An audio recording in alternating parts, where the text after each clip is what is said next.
నమస్కారం. న్యూస్ విజన్కు స్వాగతం. ముందుగా వార్తల్లోని ముఖ్యాంశాలు.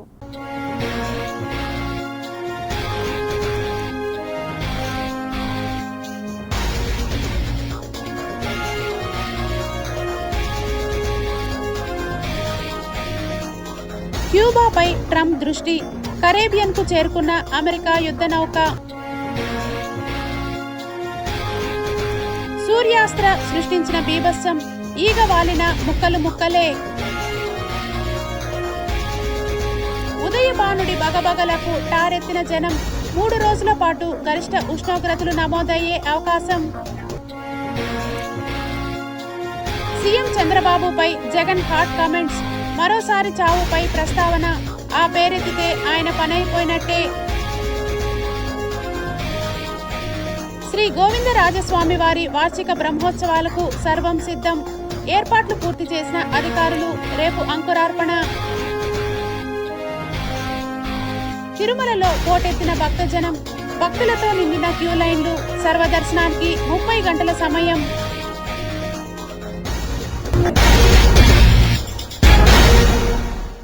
తిరుమల కొండపై కలియుగ దైవం శ్రీ వెంకటేశ్వర స్వామి వారిని దర్శించుకోవటానికి భక్తులు భారీ సంఖ్యలో తరలివస్తున్నారు. వేసవి సెలవులు కావటం వల్ల కావచ్చు, స్వామివారిని దర్శించుకునేందుకు వచ్చే భక్తుల సంఖ్య రోజురోజుకి పెరుగుతోంది. ప్రస్తుతం తిరుమలలో భక్తుల రద్దీ చాలా ఎక్కువగా ఉంది. వైకుంఠం క్యూ కాంప్లెక్స్లోని అన్ని కంపార్ట్మెంట్లు భక్తులతో పూర్తిగా నిండిపోయాయి. లోపల చోటు లేకపోవడంతో వేలాది మంది భక్తులు వెలుపల ఉన్న సాధారణ క్యూ లైన్లో గంటల తరబడి వేచి ఉన్నారు.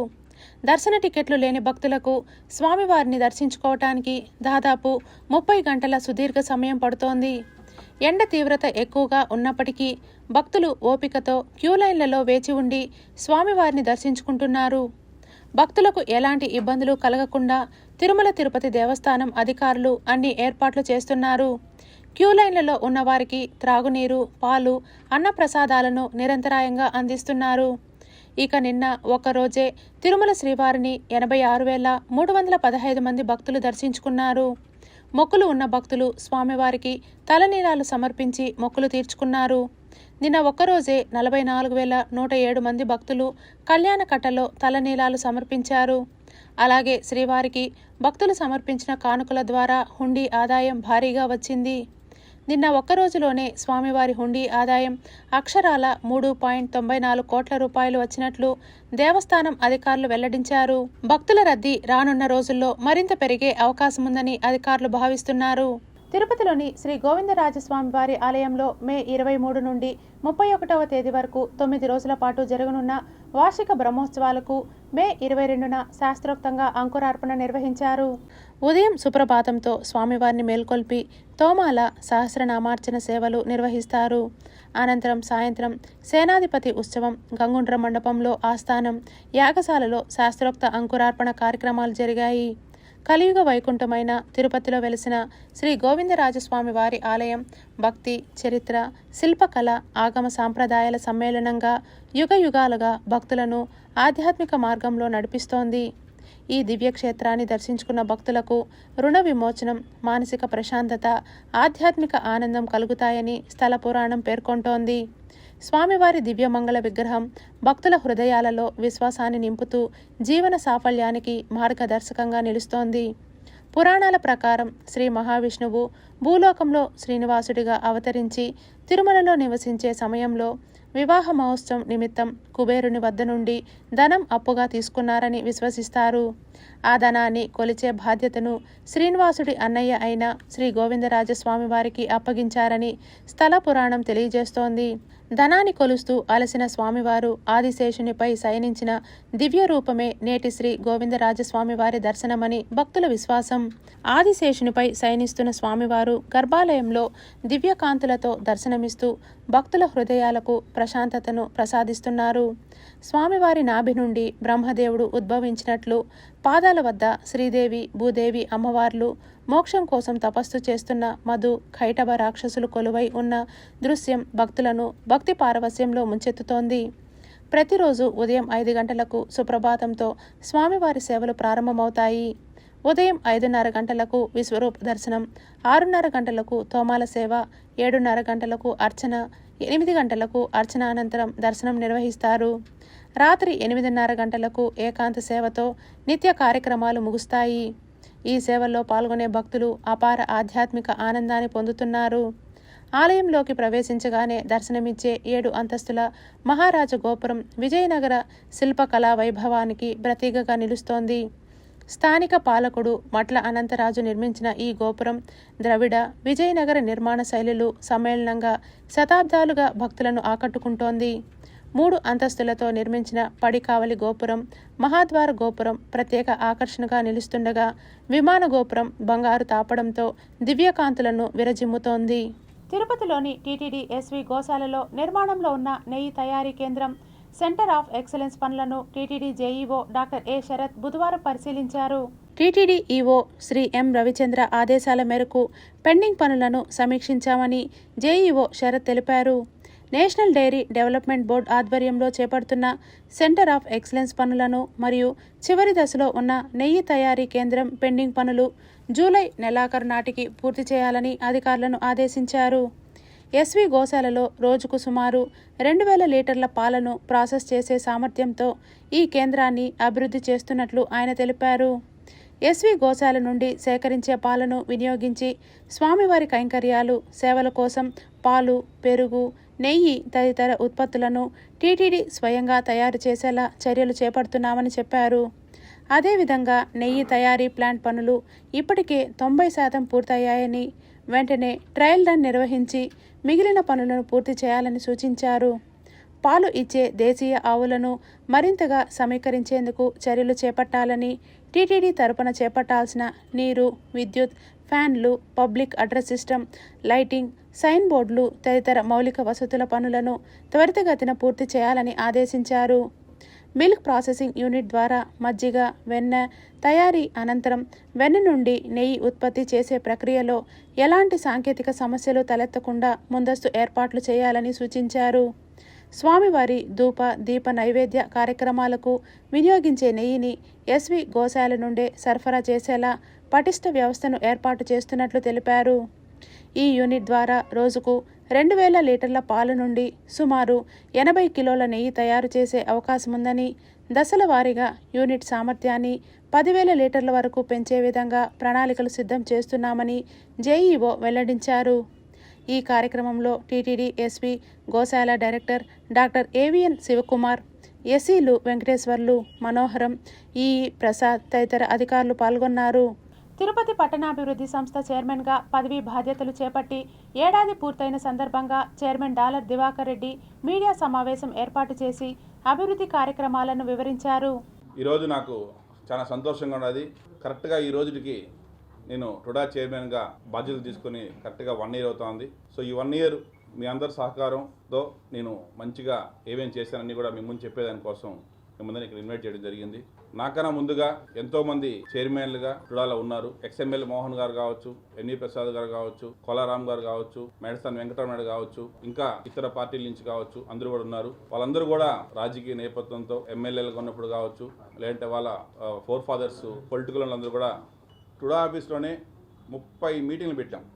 డెవలప్మెంట్స్ పైన కంటిన్యూగా 30 మీటింగ్లు పెట్టాం.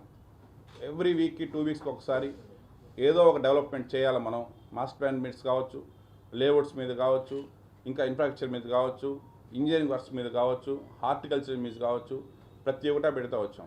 ఇక్కడ కాకుండా 12 మీటింగ్లు మనం కలెక్టరేట్లో పెట్టడం జరిగింది. టుడాకు సంబంధించి ఏమేమి మనం చేస్తున్నాము, సో మనకు గవర్నమెంట్ నుంచి ఏమేమి మనకి ఎక్స్ట్రా ఫోర్స్ సహకారం కావాలని కూడా కలెక్టర్ గారితో మీటింగ్ పెట్టడం జరిగింది. అదేవిధంగా నేను 25 సైట్ విజిట్లు పోయి ఇన్స్పెక్షన్ చేశాను. టుడా టవర్స్ కావచ్చు, మామూలు లేఅవుట్ కావచ్చు, కీలపట్టు కావచ్చు, తిమ్మోజీ కంట్రీ కావచ్చు, ఇవన్నీ కూడా ఇన్ని లేఅవుట్స్ కూడా మనం అన్నింటిలో టుడా వేసేటి అన్ని దాంట్లో కూడా పోయేసి పర్సనల్గా ఇన్స్పెక్షన్ చేసి టీం మొత్తం తీసుకెళ్ళేసి ఎక్కడ ఏ ఇబ్బంది లేకుండా ఫాస్ట్గా జరిగే విధంగా కూడా చర్య తీసుకోవడం జరిగింది.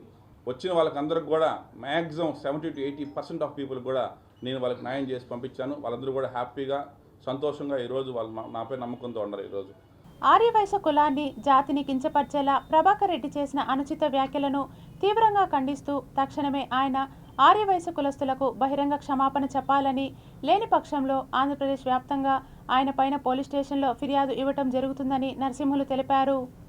ఆర్య వైశ్యులని చాలా క్రూరంగా జాతిని గురించి ఒక మాట మాట్లాడాడు ప్రభాకర్ రెడ్డి అనే అతను ఎక్కడో కూర్చొని సోషల్ మీడియాను వాడుకుంటూ మా ఆర్యవైశ్యులందరి మనోభావాలు దెబ్బతినేలాగా ఆర్యవైశ్య జాతి ఆ పాముకి ఎక్కువ ఈ పాముకు తక్కువ అనే మాటని మేము చాలా తీవ్రంగా పరిగణిస్తున్నాం.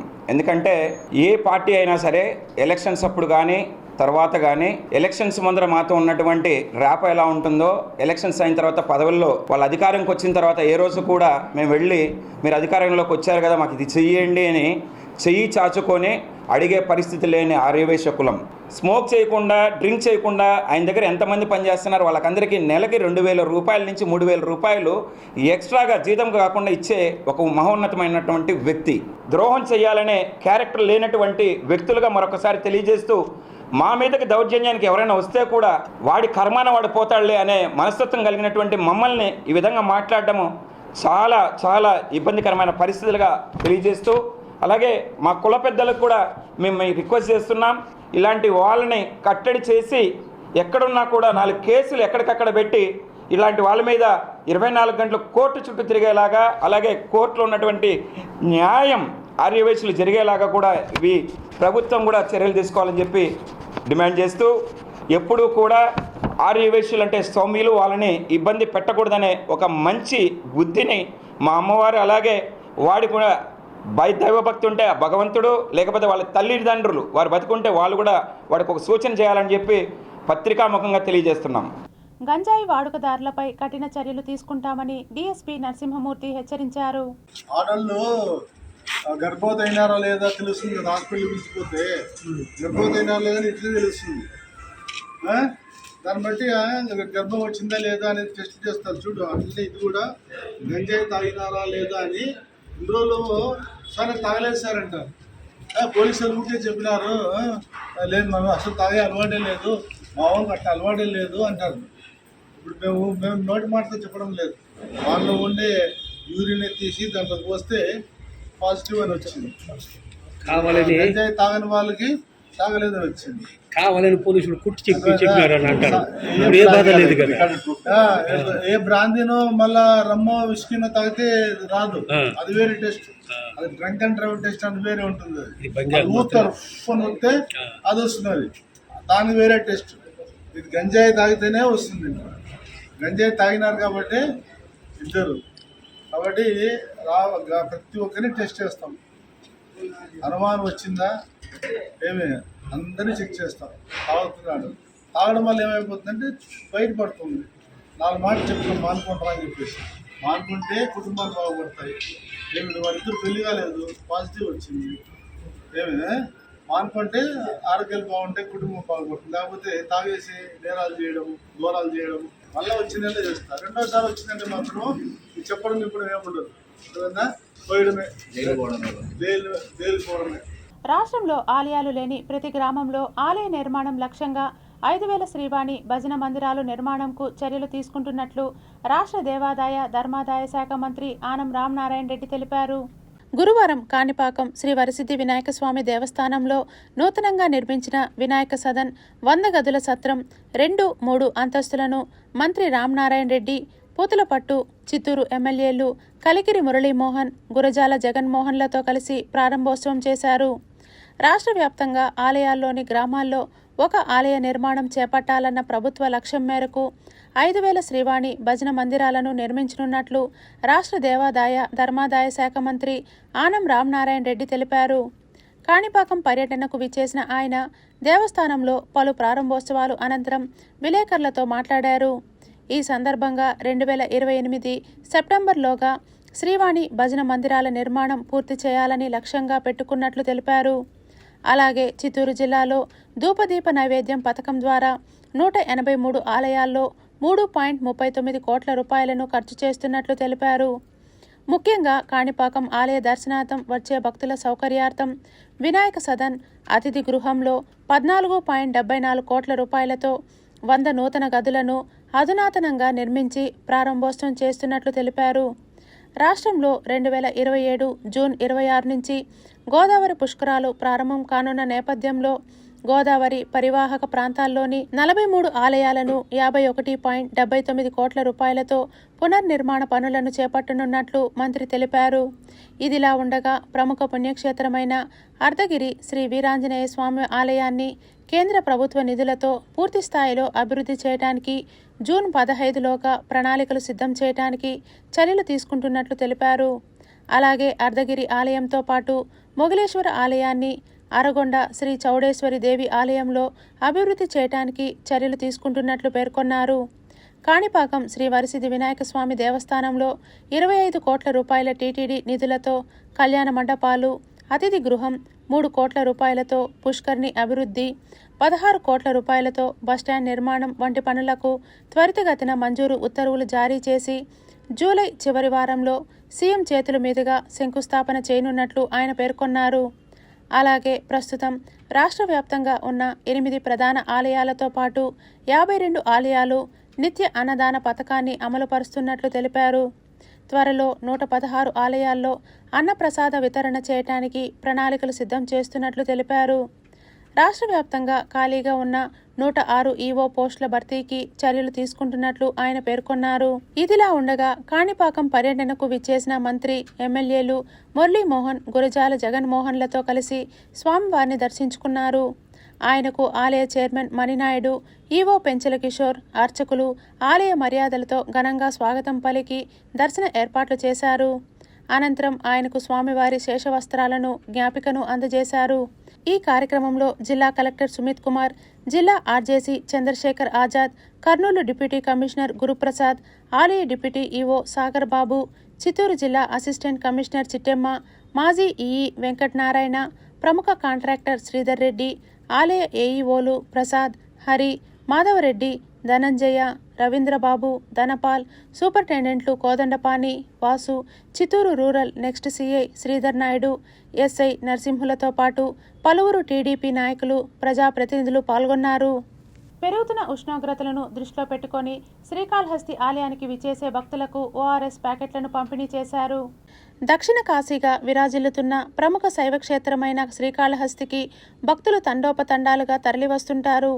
పెరుగుతున్న వేసవిని దృష్టిలో పెట్టుకొని ఆలయ ఈవో వెంకటేశ్వర్లు సూచన మేరకు దేవాదాయ ధర్మాదాయ శాఖ తరపు నుండి ఓఆర్ఎస్ ప్యాకెట్లను పంపిణీ చేశారు. దేశ సంపదను, ప్రజల ఆస్తులను కాపాడాల్సిన బాధ్యత ప్రభుత్వానిదే. ప్రజా ప్రయోజనాలకు విరుద్ధంగా ఏ నిర్ణయం తీసుకున్నా కాంగ్రెస్ పార్టీ ప్రశ్నిస్తూ ప్రజల పక్షాన పోరాడుతామని కేంద్ర మాజీ మంత్రి చింతామోహన్ పేర్కొన్నారు. తిరుపతి దేవస్థానానికి 20 అడుగుల దూరంలో ఉంది హెల్త్ డిపార్ట్మెంట్. దాదాపు 1000 మంది కార్మికులు పనిచేస్తున్నారు, పారిశుద్ధ్య కార్మికులు. మరి పారిశుద్ధ్య కార్మికులు పొద్దున్నే 1 గంటకు లేచి మధ్యాహ్నం 3 గంటలకు వస్తున్నారు. రోడ్ల పైన చూస్తే తెలుస్తుంది. పొద్దున్నే తెల్లవారుజామున 1 గంటకి 14 గంటలతో వాళ్ళ చేత పని చేయించుకొని నువ్వు 10,000 ఇచ్చి కాంట్రాక్టర్లకు కోట్ల రూపాయలు దోచి పెడతా ఉంటే చూస్తా ఉండాలనా మేమంతా? ఏం చచ్చిందే? ఎక్కడుంది హెల్త్ డిపార్ట్మెంట్? ఏం చేస్తున్నారు మీరు? ఎందుకు మహిళలు వేధిస్తున్నారు? ఏమేం జరుగుతుందో ప్రతి క్షణం మాకు తెలుసు. జాగ్రత్త తెలియజేస్తున్నాను అధికారులకి. అజాగ్రత్తగా ఉంటే నష్టపోతారు. ఆధ్యాత్మిక కేంద్రంగానే ఉండాలి కానీ మరి ఈ విధంగా లాలూచిపడి భూములు ఇచ్చేది, హోటళ్ళు ఇచ్చేది, కాంట్రాక్టులు ఇచ్చేది ఆ కష్టపడి పనిచేసే కార్మికులకి ఇందయా? Orthopedic digital second opinion service సేవలు 6 నెలల పాటు రోగులకు అందుబాటులో ఉంటాయని అమరా హాస్పిటల్ ఆర్థోపెడిక్ కన్సల్టెంట్లు కాటం కృష్ణయ్య, రవికుమార్ తెలిపారు. రేణిగుంట మండలం కరకంబాడిలోని అమరా ఆసుపత్రిలో ఆధునిక వైద్య సేవలను ప్రజలకు మరింత చేరువేయాలనే లక్ష్యంతో ఆర్థోపెడిక్ డిజిటల్ సెకండ్ ఒపీనియన్ సర్వీస్ను గురువారం ప్రారంభించారు.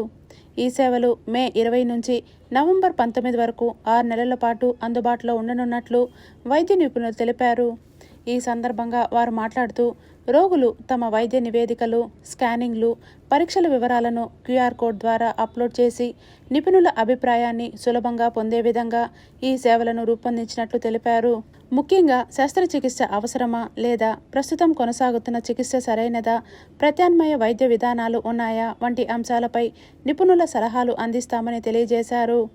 అనవసర వైద్య పరీక్షలు, అధిక చికిత్స ఖర్చులను తగ్గించుకోవటంలో ఈ డిజిటల్ సెకండ్ ఒపీనియన్ సేవలు రోగులకు ఎంతో ఉపయోగకరంగా ఉంటాయని పేర్కొన్నారు.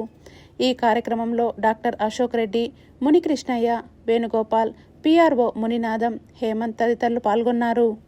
క్లారిటీ, పేషెంట్కి క్లారిటీ ఉండదు.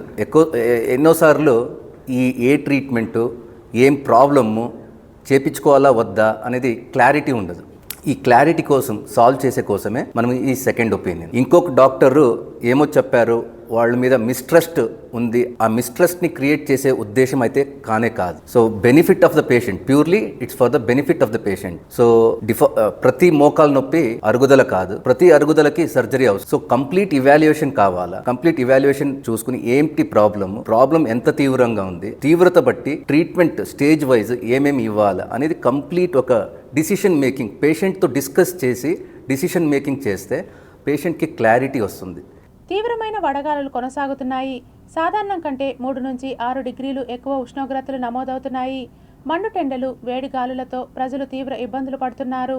వాతావరణ శాఖ ఐఎండీ అంచనా ప్రకారం రాబోయే 6 రోజుల పాటు దేశంలోని అనేక ప్రాంతాల్లో తీవ్రమైన వేడి కొనసాగనుంది. బలూచిస్తాన్, రాజస్థాన్ తార్ ఎడారి నుంచి వీస్తున్న వేడిగాలులు ఉత్తర, మధ్య భారత్లో వడగాలుల పరిస్థితులను తీవ్రతరం చేస్తున్నాయి.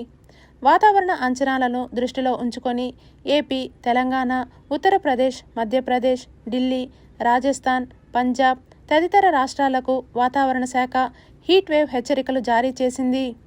ఏపీలో సైతం ఎండల తీవ్రత కొనసాగుతుంది. రానున్న 4 రోజులు ఎండ తీవ్రత మరింత పెరిగే అవకాశముందని వాతావరణ శాఖ వెల్లడించింది. రాష్ట్ర వ్యాప్తంగా వాతావరణ శాఖ పలు జిల్లాలకు రెడ్ అలర్ట్, ఎల్లో అలర్ట్ జారీ చేసింది. పార్వతీపురం మన్యం, అల్లూరి సీతారామరాజు, పోలవరం, అనకాపల్లి, కాకినాడ, కోనసీమ, తూర్పు గోదావరి, పశ్చిమ గోదావరి, ఏలూరు, కృష్ణా, ఎన్టీఆర్, గుంటూరు, బాపట్ల, పల్నాడు, ప్రకాశం జిల్లాలోని కొన్ని ప్రాంతాల్లో 45 నుంచి 47 డిగ్రీల వరకు ఉష్ణోగ్రతలు నమోదయ్యే అవకాశముంది. విజయనగరం, మార్కాపురం జిల్లాలోని కొన్ని ప్రాంతాల్లో 44 నుంచి 45 డిగ్రీల వరకు ఉష్ణోగ్రతలు నమోదయ్యే అవకాశముంది. శ్రీకాకుళం, విశాఖపట్నం, నెల్లూరు, కర్నూలు, నంద్యాల, అనంతపురం, శ్రీ సత్యసాయి, వైఎస్ఆర్ కడప, అన్నమయ్య, చిత్తూరు, తిరుపతి జిల్లాల్లోని కొన్ని ప్రాంతాల్లో 40 నుంచి 43 డిగ్రీల వరకు ఉష్ణోగ్రతలు నమోదయ్యే అవకాశమున్నట్లు వాతావరణ శాఖ వెల్లడించింది. ఎండ, వేడి గాలుల తీవ్రత అధికంగా ఉండటంతో వాతావరణ శాఖ ఢిల్లీలో మే 26 వరకు ఆరెంజ్ అలర్ట్ జారీ చేసింది. ఈరోజు గరిష్ట ఉష్ణోగ్రత 45 నుంచి 47 డిగ్రీల సెల్సియస్ వరకు ఉండవచ్చని అంచనా వేసింది. కనిష్ట ఉష్ణోగ్రత 27 నుంచి 29 డిగ్రీల మధ్య ఉంటుందని తెలిపింది. నిన్న ముంగేష్పూర్ ప్రాంతంలో గరిష్టంగా 46.3 డిగ్రీల ఉష్ణోగ్రత నమోదైంది. 2024లో అదే ప్రాంతంలో 50 డిగ్రీల సెల్సియస్కు మించిన ఉష్ణోగ్రతలు నమోదు కావటం గుర్తు చేస్తోంది. తీవ్రమైన వేడి కారణంగా ప్రజలు రాత్రి సమయంలో కూడా ప్రశాంతంగా నిద్రపోలేకపోతున్నారు. పగటి వేళలో ఎండ తీవ్రత ఎక్కువగా ఉండటంతో అవసరమైతే తప్ప ఇంటి నుంచి బయటకు రావటానికి భయపడుతున్నారు. రోజురోజుకి ఎండల తీవ్రత పెరుగుతున్న నేపథ్యంలో వాతావరణ శాఖ అధికారులు ప్రజలు తగిన జాగ్రత్తలు తీసుకోవాలని మధ్యాహ్నం 12 నుండి 4 గంటల వరకు ఎండలో బయటకు రాకుండా ఉండాలని సూచించారు. ప్రత్యేకించి పిల్లలు, వృద్ధులు, ఆరోగ్య సమస్యలు, గర్భిణీలు, బయట పనులు చేసే కార్మికులు అత్యంత అప్రమత్తంగా ఉండాలని సూచించారు. మజ్జిగ, ఓఆర్ఎస్, బార్లీ వాటర్, ఎలక్ట్రాల్, మంచినీరు తరచుగా తీసుకోవాలని వైద్యులు సూచిస్తున్నారు. Tirupati bullion gold jewellery and silver merchants association సమాచారం మేరకు తిరుపతి లోకల్ బులియన్ మార్కెట్లో బంగారం, వెండి ధరలు ఇలా ఉంటాయి. 24 క్యారెట్ల బంగారం 10 గ్రాముల ధర 1,63,880 రూపాయలు. 22 క్యారెట్ల బంగారం 1 గ్రాము ధర 14,620 రూపాయలు. వెండి 1 కేజీ ధర 2,77,500 రూపాయలు. రీటైల్ వెండి 1 గ్రాము ధర 282 రూపాయల 50 పైసలుగా ఉంటుంది.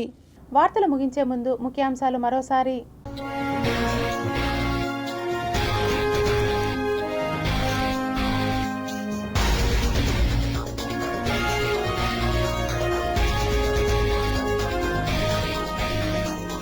క్యూబాపై ట్రంప్ దృష్టి, కరేబియన్కు చేరుకున్న అమెరికా యుద్ధ నౌక. సూర్యాస్త్ర సృష్టించిన బీభత్సం, ఈగ వాలిన ముక్కలు ముక్కలే. ఉదయభానుడి బగబగలకు టారెత్తిన జనం, 3 రోజుల పాటు గరిష్ట ఉష్ణోగ్రతలు నమోదయ్యే అవకాశం. సీఎం చంద్రబాబుపై జగన్ హాట్ కామెంట్స్, మరోసారి చావుపై ప్రస్తావన, ఆ పేరెత్తితే ఆయన పనైపోయినట్టే. శ్రీ గోవిందరాజస్వామి వారి వార్షిక బ్రహ్మోత్సవాలకు సర్వం సిద్ధం, ఏర్పాట్లు పూర్తి చేసిన అధికారులు. రేపు అంకురార్పణ. తిరుమలలో పోటెత్తిన భక్తజనం, భక్తులతో నిండిన క్యూ లైన్లు, సర్వదర్శనానికి 30 గంటల సమయం.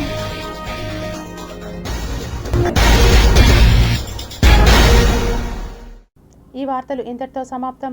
సమగ్ర సమాచారంతో న్యూస్ విజన్లో మళ్ళీ కలుద్దాం. అంతవరకు సెలవు. నమస్కారం.